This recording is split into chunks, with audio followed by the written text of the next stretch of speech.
এই পর্যায়ে আমরা শুরু করছি অনুশীলনী 2.3-এর একটি সৃজনশীল অঙ্ক। 29 নম্বর সৃজনশীল। প্রশ্নটিতে বলা হয়েছে কোনো কাজ আলিফ 20 দিনে এবং খালিদ 30 দিনে করতে পারে।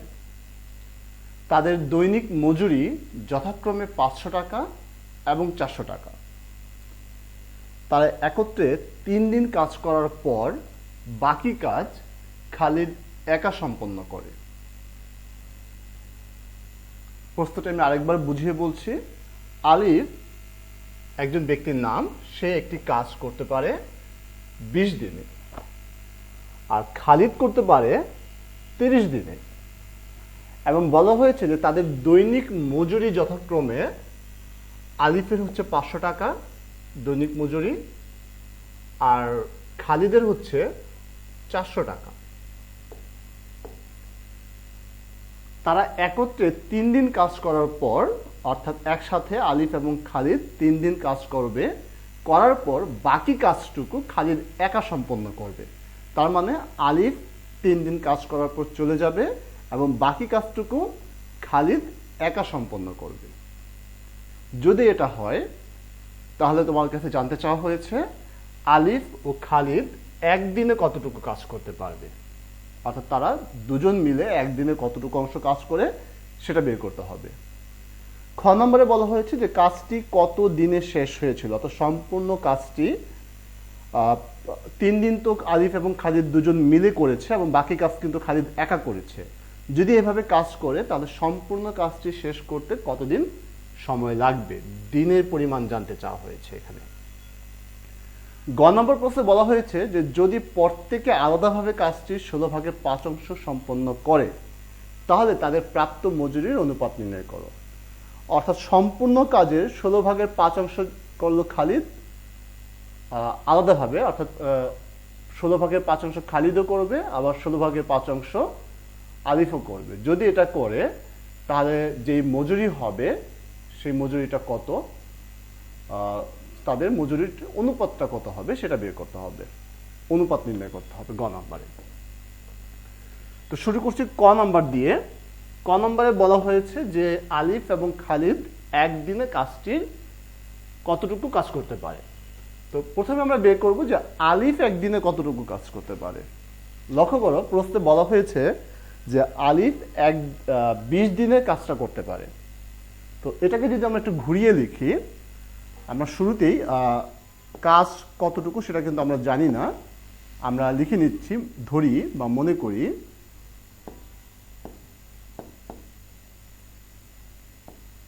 সম্পূর্ণ কাজ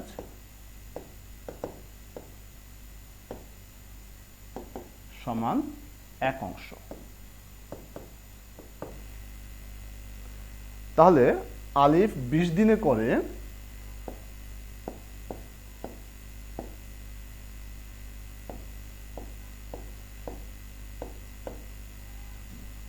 আলিফ 20 দিনে করে কাজটির 1 অংশ।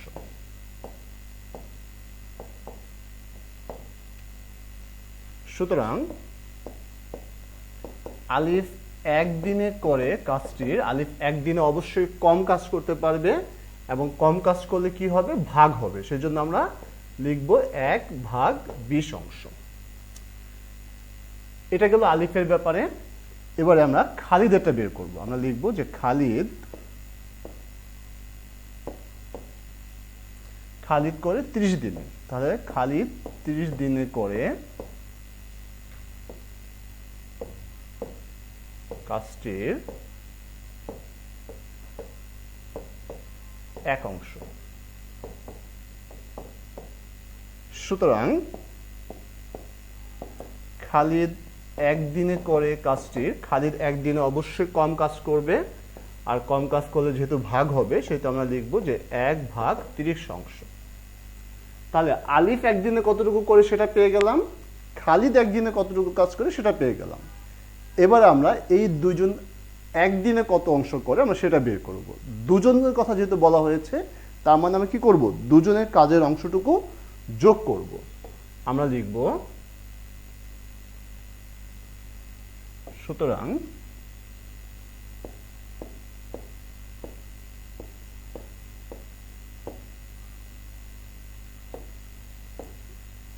আলিফ এবং খালিদ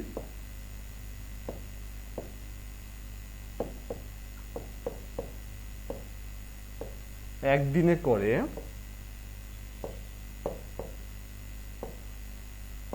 কাজটির আলিফ একদিনে করে 20 ভাগের 1 অংশ এবং খালিদ একদিনে করে 30 ভাগের 1 অংশ। আমরা এই দুইটা একসাথে কি করব? যোগ দেব। তো ভগ্নাংশ যোগের নিয়ম কি মনে আছে নিশ্চয়ই? হরগুলো লসগু বের করতে হবে। এখানে হর হচ্ছে 20 এবং 30। তো আমরা যদি রাফে 20 এবং 30 এর লসগু বের করি, 2 দিয়ে ভাগ দিলে 10, 2 দিয়ে ভাগ দিলে 15। আবার যদি 5 দিয়ে ভাগ দেই, 5 দ্বিগুণে 10, 3 5 15, আর ভাগ যায় না। তাহলে আমরা যদি এখন গুণ করি, 5 দ্বিগুণে 10, 10 দ্বিগুণে 20, 3 20 600। তার মানে লসগু হচ্ছে 600। এখন নিয়ম অনুযায়ী আমরা হর দিয়ে ভাগ দিব এবং লব দিয়ে গুণ দেব। 600কে যদি আমরা 20 দিয়ে ভাগ দিই তাহলে হবে 30, 30 দিয়ে 1 কে গুণ দিলে 30। 600কে যদি 30 দিয়ে ভাগ দিই তাহলে 20, 20কে যদি 1 দিয়ে গুণ দেই তাহলে 20। 30 এবং 20 যদি যোগ দেই তাহলে 50, নিচে 600। এবার যদি কাটাকাটি করি, 50 একে 50 আর 50 দিয়ে যদি আমরা 600কে ভাগ দেই তাহলে হবে 12। তার মানে 12 ভাগের 1 অংশ। তাহলে আলিফ এবং খালিদ একদিনে করে কাজটির 12 ভাগের 1 অংশ। আমরা উত্তরটা কিভাবে লিখতে পারি? আমরা লিখব উত্তর আলিফ এবং খালিদ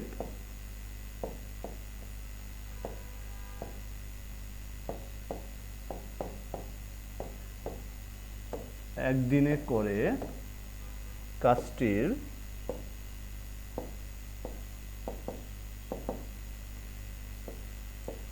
12 ভাগের 1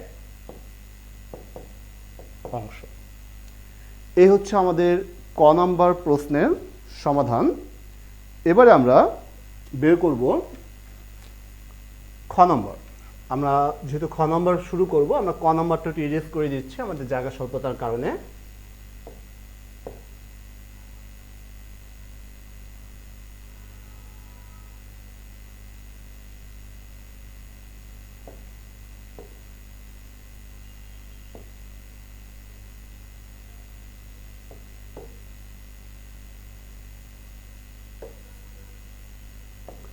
খ নম্বর প্রশ্নে বলা হয়েছে কাজটি কতদিনে শেষ হয়েছিল। তো কাজটা কিভাবে হয়েছিল সেটা একটু ভাবো তো। আলিফ এবং খালিদ দুজনে মিলে কিন্তু মাত্র 3 দিন কাজ করেছে এবং বাকি কাজটুকু কিন্তু খালিদ একা করেছে। তার মানে 3 দিন কাজ করার পর আলিফ কিন্তু কি করছে? চলে গেছে। তাহলে এখন আমরা আগে বের করব যে এই যে আলিফ 3 দিনে কতটুকু কাজ করলো সেটাকে আমরা বের করব। তো আমরা কতে পেয়েছিলাম যে আলিফ একদিনে করে কাজটির 12 ভাগের 1 অংশ। লক্ষ্য করো, খেয়াল করো, আমরা ক নম্বরে কিন্তু এটা পেয়েছিলাম। তো সেজন্য আমরা লিখব যে ক থেকে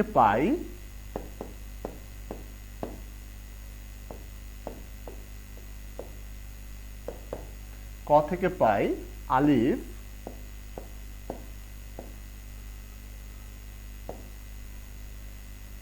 একদিনে করে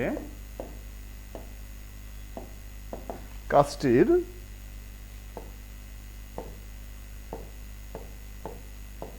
কত অংশ? 12 ভাগের 1 অংশ। এটা আমরা ক থেকেই পেয়েছিলাম। তাহলে আলিফ কয়দিন কাজ করে চলে গেছে? 3 দিন। প্রশ্নে কিন্তু দেওয়া আছে, খেয়াল করো, আমি প্রশ্নটা আবার দেখাচ্ছি। আলিফ এই যে 3 দিন কাজ করেছে, 3 দিন কাজ করার পর সে চলে গেছে এবং বাকি কাজটুকু খালিদ একা করেছে। তাহলে আলিফ এই যে 3 দিন সে কাজ করলো, এই 3 দিনে সে কতটুকু কাজ করলো আমরা এখন সেটা বের করব।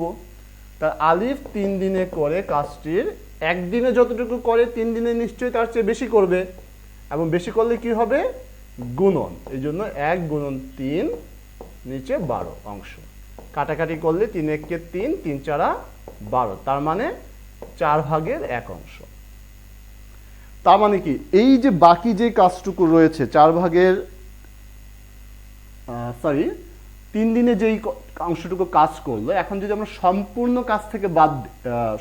কাজ থেকে আলিফ যতটুকু কাজ করেছে সেটা যদি আমরা মাইনাস করি, তাহলে যেই কাজটা বাকি থাকবে সেই কাজটা নিশ্চয়ই খালিদ করবে একা।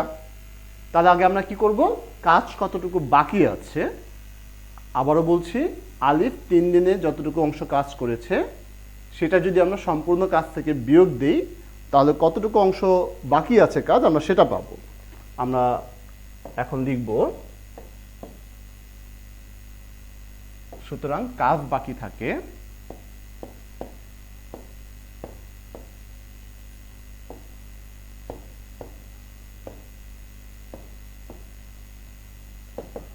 সম্পূর্ণ কাজ হচ্ছে 1, আর কাজ কমপ্লিট হয়ে গেছে 4 ভাগের 1 অংশ, যেটা আলিফ করেছে। এই জন্য আমরা 1 থেকে 4 ভাগের 1 অংশ বিয়োগ দেব। এখন যদি বিয়োগ করি, লক্ষ্য করে কি হয়, লসাগু কত, 1 এর নিচে একটি 1 রয়েছে, তাহলে 4 আর 1 এর লসাগু হচ্ছে 4।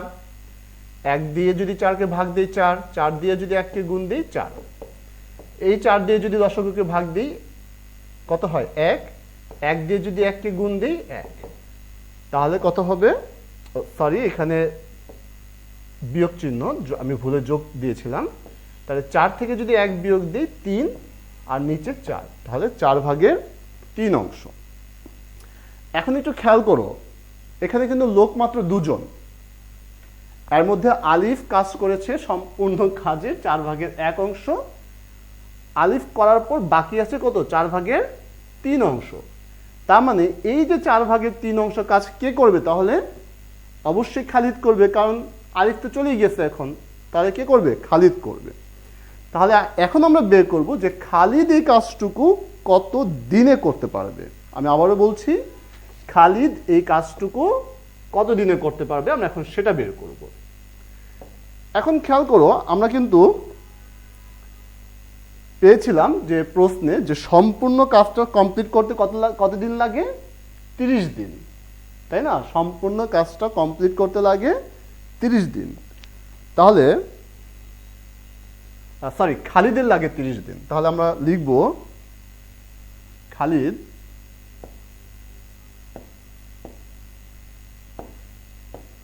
একটি কাজ বা 1 অংশ কাজ, আমরা একটি কাজ না দিয়ে আমরা লিখি যে খালিদ 1 অংশ কাজ সম্পন্ন করে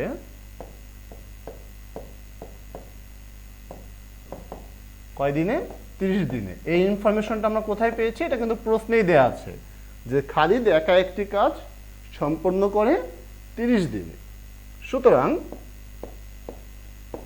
খালিদ 1 অংশ সম্পন্ন করতে যদি ওর 30 দিন সময় লাগে, তাহলে আমাদের কাজ বাকি আছে কত অংশ, 4 ভাগের 3 অংশ।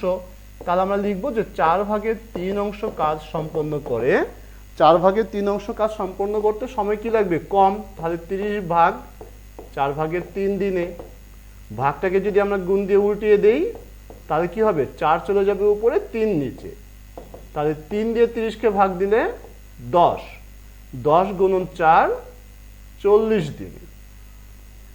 তাহলে খালিদের 4 ভাগের 3 অংশ কাজ সম্পন্ন করতে লাগে।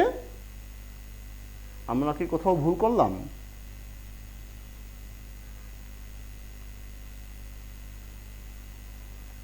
একটু ভুল হয়েছে আমাদের যে ভুলটা হয়েছে আমরা একটু ইরেজ করে দিচ্ছি। লক্ষ্য করো, এখানে রয়েছে যে 1 অংশ কাজ সম্পন্ন করতে সময় লাগে 30 দিন, তাহলে 4 ভাগের 3 অংশ সম্পন্ন করতে তো সময় বেশি লাগবে। বেশি লাগলে কি করতে হবে, গুণন, 30 গুণন 4 ভাগের 3 দিনে। এবারে যদি আমরা কাটাকাটি করি, 2 দিয়ে কাটলে 2 দুগুণে 4, 15 দুগুণে 30, তার মানে 3 15 45 ভাগ 2 দিনে। এখন এই যে কাজটা খেয়াল করো, এই যে 45/2 দিন লাগে, এটা কত অংশ কাজ করার জন্য লাগে? 4/3 অংশ। 4/3 অংশ। আর প্রশ্নে যেটা বলা হয়েছে যে তারা কিন্তু আবার একত্রে, অর্থাৎ খালিদ এবং আলিফ একত্রে কিন্তু আবার 3 দিন কাজ করে। তারা একত্রে কাজ করেছে 3 দিন, আর খালিদ একা কাজ করেছে 45/2 দিন। তাহলে টোটাল কত দিন লাগবে? সুতরাং কাজটি সম্পন্ন করতে মোট সময় লাগবে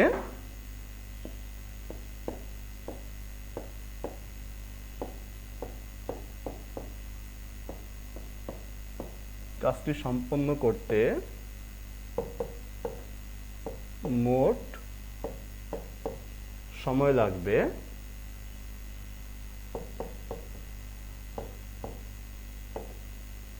লক্ষ্য করো, আলিফ এবং খালিদ তারা দুজনে একসাথে কাজ করেছে 3 দিন, আর আলিফের একা এখন, অর্থাৎ যে কাজটুকু বাকি ছিল সেই কাজটুকু শেষ করতে তার সময় লাগতেছে 2/45 দিন।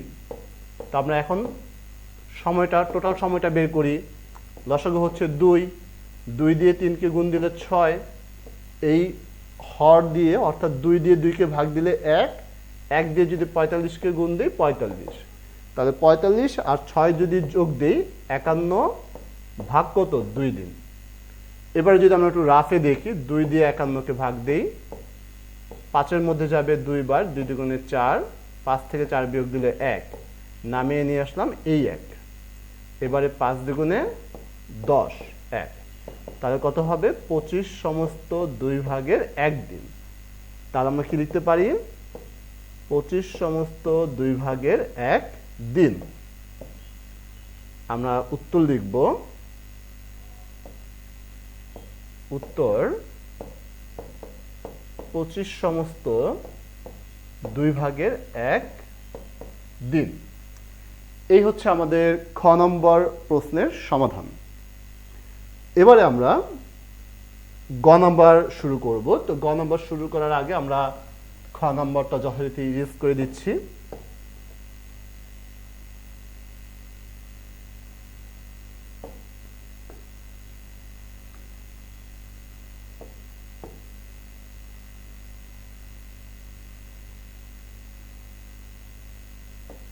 ওকে,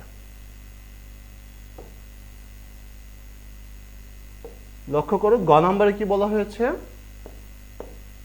গ নম্বরে বলা হয়েছে যে যদি প্রত্যেকে আলাদাভাবে কাজটির 16/5 অংশ সম্পন্ন করে তাহলে তাদের প্রাপ্ত মজুরির অনুপাত নির্ণয় করো। তাদের অর্থাৎ কে যে আলিফ যত টাকা মজুরি পাবে এবং খালিদ যত টাকা মজুরি পাবে সেই কাজের, তাহলে সেই মজুরিগুলোর অনুপাত আমরা বের করব। তাহলে শুরুতে আমাদের বের করে নিতে হবে যে আলিফ কতদিন কাজ করে এবং সেই দিনের জন্য কতটুকু মজুরি পায়। তাহলে আমরা লিখি গ নাম্বার, আলিফ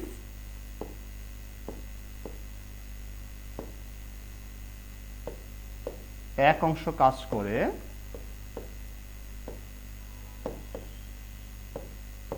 কয়দিনে? আলিফ এক অংশ কাজ করে 20 দিন। এখন তাদেরকে কাজ কত অংশ কথা বলা হয়েছে? প্রত্যেকে 16/5 অংশ। আমি আবারও দেখাচ্ছি, প্রত্যেকে কত অংশ কাজ করে? 16/5 অংশ। তাহলে এখন আমরা বের করব যে 16/5 অংশ কাজ সম্পন্ন করতে কতদিন সময় লাগে। 16/5 অংশ কাজ করতে অবশ্যই সময় বেশি লাগবে, এবং বেশি লাগলে কি করতে হবে? গুণ। তাহলে 20 গুণন 16/5 দিনে।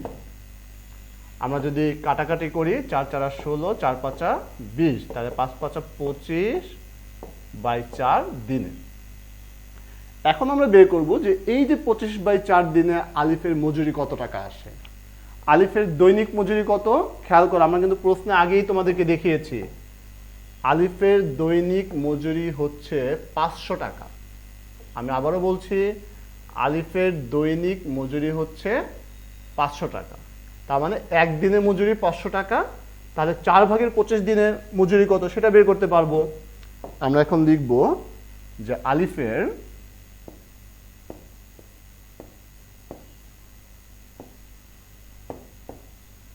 একদিনের মজুরি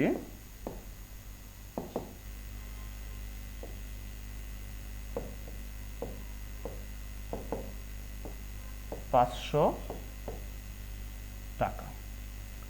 সুতরাং আলিফ কাজ করেছে কয়দিন? আমরা কিন্তু এইমাত্র পেলাম আলিফ কাজ করেছে 4/25 দিন।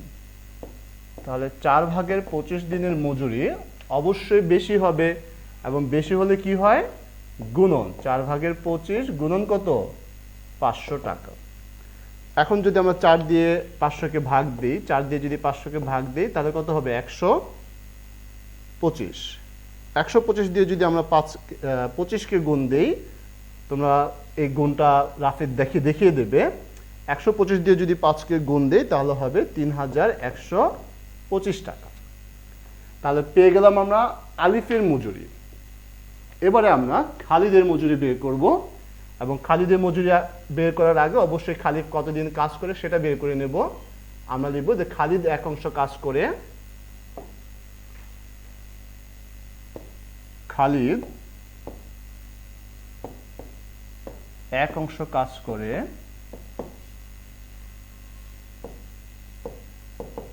কয় দিনে? 30 দিনে। সুতরাং খালিদ 16/5 অংশ। 16/5 কেন? কারণ গ নাম্বার প্রশ্নে কিন্তু বলা হয়েছে যে প্রত্যেকে 16/5 অংশ কাজ করে। সেজন্য আমরা এখানে লিখলাম খালিদ 16/5 অংশ কাজ করে। তাহলে অবশ্যই বেশি দিন সময় লাগবে। বেশি লাগলে আমরা কি করব? গুণ দেব। তাহলে 30 গুণন 16/5 দিন। এখন যদি আমরা কাটাকাটি করি, 2 দিয়ে কাটলে 8 দুগুণে 16, 2 দিয়ে কাটলে 15 দুগুণে 30, তাহলে 5×75/8 দিনে। তাহলে খালিদ কাজ করেছে 75/8 দিন, অর্থাৎ 8/75 দিন। এই 8/75 দিনে খালিদের মজুরি কত টাকা? এখন আমরা সেটা বের করব। আমরা লিখব যে খালিদ একদিনে পায়, বা খালিদের একদিনের মজুরি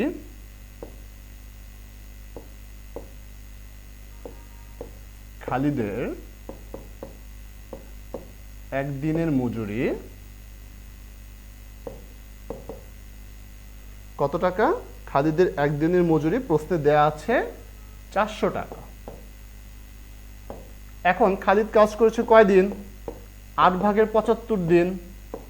তাহলে আমরা লিখব যে খালিদের 8/75 দিনের মজুরি অবশ্যই বেশি হবে, এবং বেশি হলে কি করতে হয়? গুণ।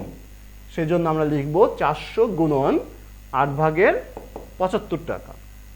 এবার যদি আমরা 8 দিয়ে 400-কে ভাগ দিই তাহলে কত হবে? 50। 75 আর 50 যদি গুণ দেই তাহলে হবে 3750 টাকা। তাহলে আমরা পেয়ে গেলাম যে আলিফের মজুরি হচ্ছে 3125, আর খালিদের মজুরি হচ্ছে 3750। এবারে যদি আমরা এই দুটোকে অনুপাত আকারে লিখি, আমরা লিখব উভয়ের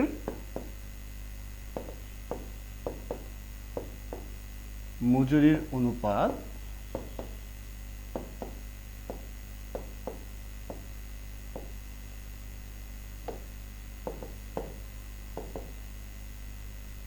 3125 অনুপাত 3750। এখন আমরা কি করতে পারি? আমরা এটাকে ভাগ দিতে পারি, ভাগ দিয়ে ছোট করে নিতে পারি। আমরা ছোট করার জন্য একটা ক্যালকুলেটর ইউজ করি। তোমরা চেষ্টা করবে ক্যালকুলেটর ইউজ না করেই করার। 3125-কে যদি আমরা 25 দিয়ে ভাগ দেই কি হয়? 125। আচ্ছা, 125 দিয়ে যদি ভাগ দিই, 3125 ভাগ 125, তাহলে হবে 25।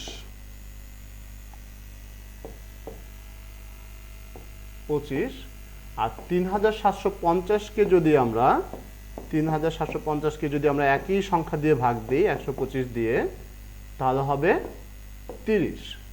তো আমরা আবার যদি ভাগ দিই 5 দিয়ে, 5 আর এটা কত আসে? 6। 5:6। তাহলে উত্তর কত? উত্তর হচ্ছে 5:6। তো শেষ হয়ে গেল আমাদের এই অধ্যায়ের অর্থাৎ এই অনুশীলনের যে সৃজনশীল অঙ্কটি রয়েছে সেটি অঙ্কটি ভালোভাবে বুঝে না থাকলে আমি তোমাদেরকে অনুরোধ করব যে অঙ্কটি আরও একবার প্রথম থেকে দেখো এবং স্কিপ না করে দেখো। কোনো কিছু যদি তুমি স্কিপ করে যাও তাহলে কিন্তু অঙ্কটি ভালোভাবে বুঝতে পারবে না। ধন্যবাদ তোমাদের সবাইকে।